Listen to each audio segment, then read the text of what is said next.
si former Administrator Arnel Ignacio at dinedenay po niya yung meron daw pong mali doon sa land deal. Sabi niya above board po ito. Ano po ang masasabi po ninyo?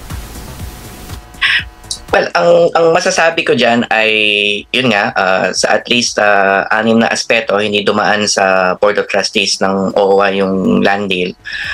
Nagkaroon ng board meeting after nagkapirmahan ng absolute deed of sale at saka nalipat na ang titulo sa OWA.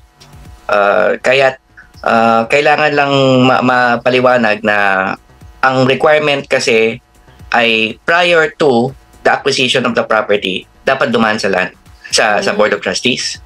At may karampatang resolution or approval ng board yung proposed land acquisition. Ito kasi tapos na.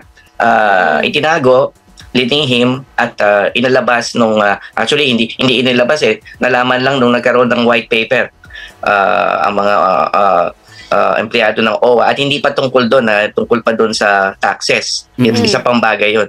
But may 6 na bagay na hindi dinaan sa board. Una yung proyekto mismo ng halfway house, kung saan napayuhan sana yung dating administrador tungkol sa feasibility nito. Kasi ang plano ay para katulad nung sa pandemya, milyon nang dumating at quinarantin sa mga private sa hotels para sa comfort ng returning OFWs. Ang gusto ganun nang gawin, sabi ko, ay kung dumaan yun sa board na pag-aralan yung feasibility kasi mahirap magtayo ng ganung kalaking pasilidad ang gobyerno. Dapat sa private sector yun, eksperto ang private sector doon. Pangalawa, yung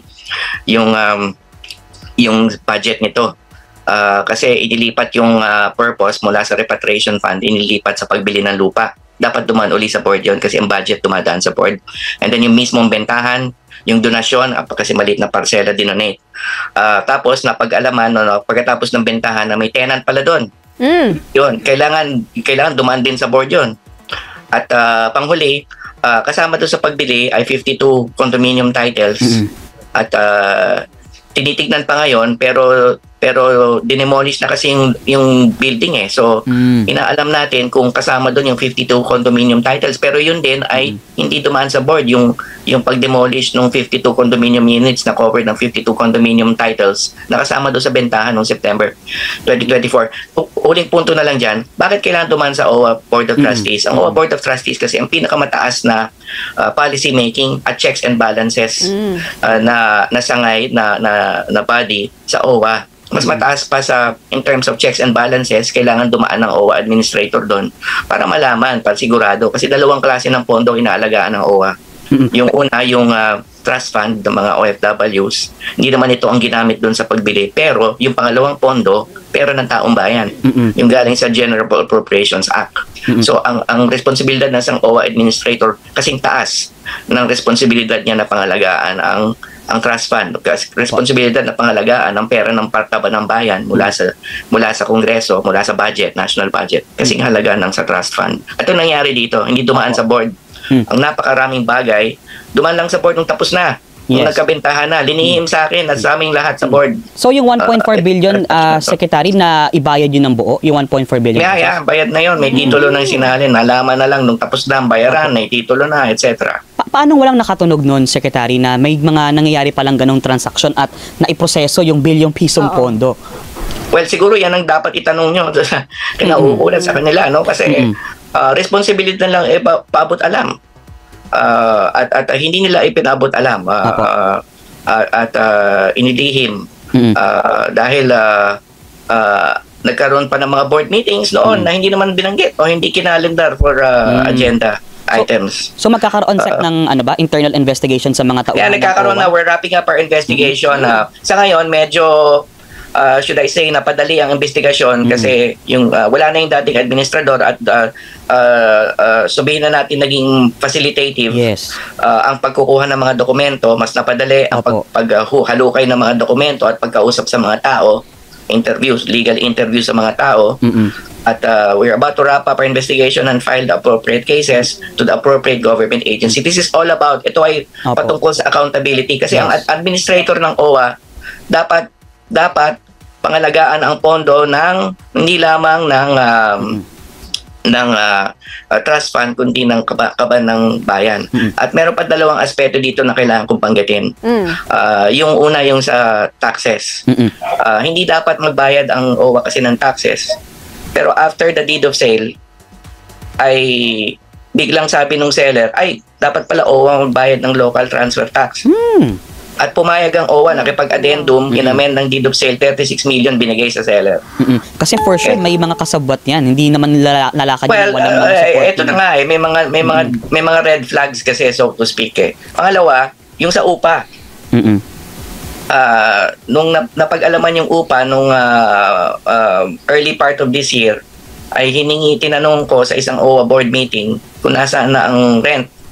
At nung panahon na yon ay hindi pa hawak ng OWA ang rent. Nasa kamay pa ng seller yung rent. Yung seller pa ang nangongolekta ng upa. Apo. Hindi OWA, a private party was collecting the rent.